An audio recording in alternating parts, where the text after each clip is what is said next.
pump. The pump for the SCC feeds into the block. When you get this, it's super gummed up.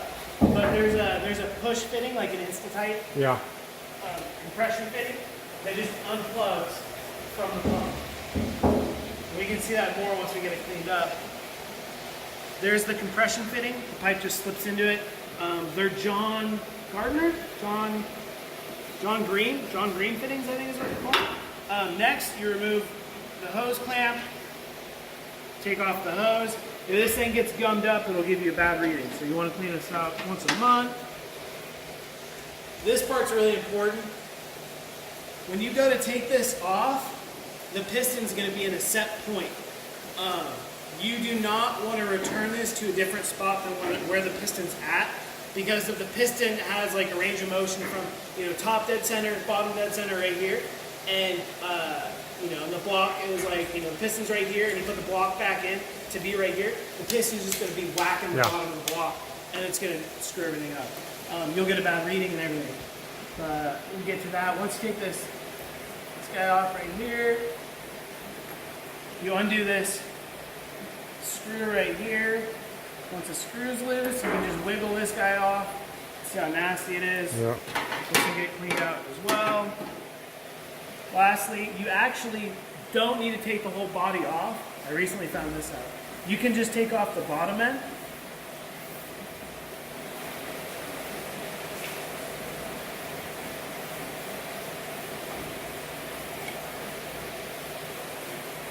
That's giving us the SCC readings. I mean, you can see it's all gummed up.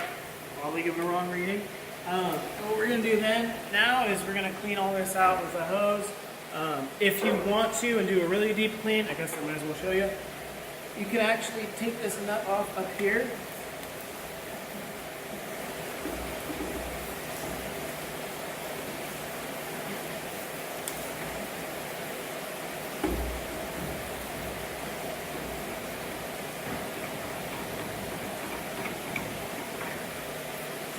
And it'll expose the whole piston as well as the body. This is nylon, so when you screw anything into it, you can cross thread and ruin it super easily. They have replacement parts if you call the guy, but who wants to do that? So now we're going to clean it. There is an O-ring in here that you do not want to lose. So you can take it out, leave it in, but make sure you have the O-ring. If you don't have the O-ring, it'll leak out of this bottom screw plate right here. It'll leak out of there to give you a false reading. Hangs right here where the light is, and you use it to clean out the tubing as well as the PVC. You don't really need to use it on the body. That's what this little brush is for. This brush is found right in the corner between that tan cabinet and the white wall inside of a cardboard box. I'm going to clean it off. If you put the hose to it, it'll spray out pretty good. That's usually not too bad. If you use this brush, which we just pulled off that wall, and you put the brush right here, you push it down, it'll even squirt out some. I mean, man, it looks like chicken poop. Freaking nasty. So that's that. Clean off the brush. Clean out your tubing. Now it looks a lot better. You can see through it. That's one important part. If you can't see through the tubing, it's a good time to clean your SCC. Same thing with this guy. I mean, this isn't super important because this is actually the drain. But if you're up there, I mean, come on, why not? Same thing.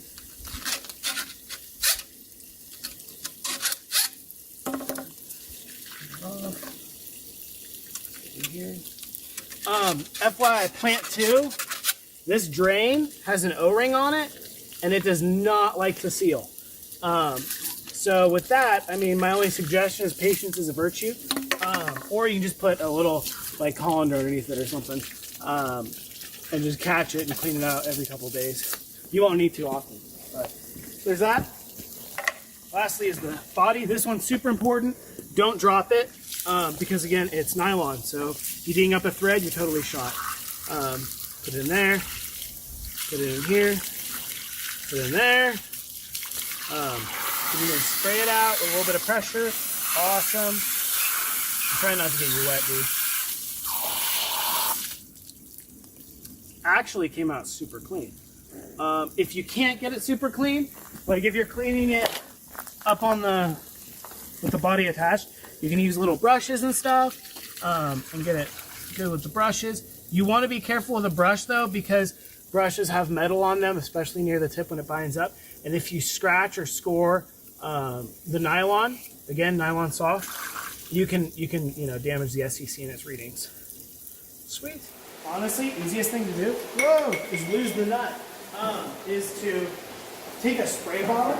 You can put chlorine in the spray bottle, not a lot. But the sprayer, it's handheld and it gives you enough pressure. Just blast that gunk off. Perfect. So it looks awesome. Looks good. You don't want to use a brush. I try not to use a brush unless it's a super soft brush. What's in here? When you clean the probe, don't scratch it or score it. It's nylon. Easiest thing to do, in my opinion, is you fill up one of these. You can do warm water with dish soap. I just did warm water. Actually, I just did cold water because I'm not trying. With this, you can put one of these pitchers underneath it. Blast it off with the with the sprayer. Should look good. If you can't get it that good, take your brush, put it up, clean it in and out, get all this. Sometimes you'll get debris inside these little channels. You can see where the channels are. There's some channels that are on this back side. You can probably see it pretty well. Yeah. These brushes will reach inside the channel a lot better than your sprayer will. So cleaning that out. Cleaned off.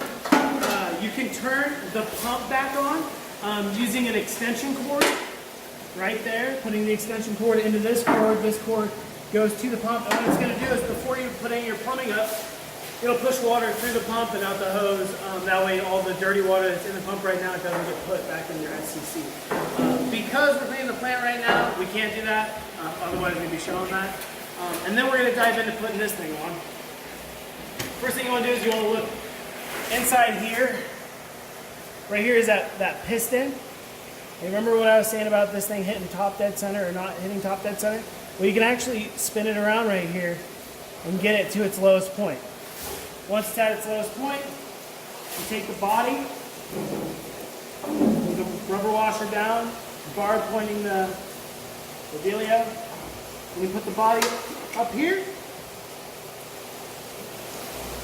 tighten it, put the bottom with the nut, double check, make sure there's a washer in there, put this on, tighten it,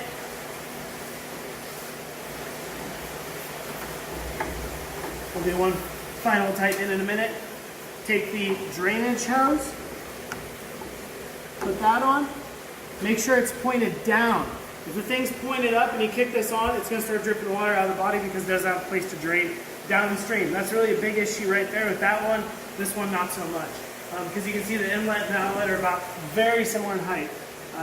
Once it's set, put the screw on, take your tube, put your stainless steel hose clamp on, put your tubing on the barb, hose clamp on the barb. Using a screwdriver, you're going to tighten that hose clamp. I usually don't get it all the way tight till I run this thing for a little bit because I don't want to take it back off. With this end, you're going to plug your John whatever fitting into the pump assembly. There's a little piece of 3/8 tubing in there.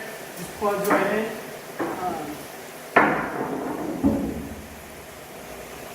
I will say you tend to not have an issue with the tubing from the pump to this wide tubing because since it's 3/8 inch, the water is going so fast nothing can stick to the sides. Whereas in here, it goes slow enough to stick to the sides. Once this is set, you're going to put this guy back, close this, lock it, put the prod back on, tighten it down, double check your fittings. Sometimes you got to get up here and retighten them because they're not perfect. That's okay. Should be set. I'll take a little container like the ones I've been using to wash, and I'll put a container right here. You can see there's some paper towels from last time. That way, if this thing leaks while I'm running it, it'll collect, just in case. Same thing with that one. Matter of fact, the beaker is still there, so because that one sucks. And you'll be good. That's how you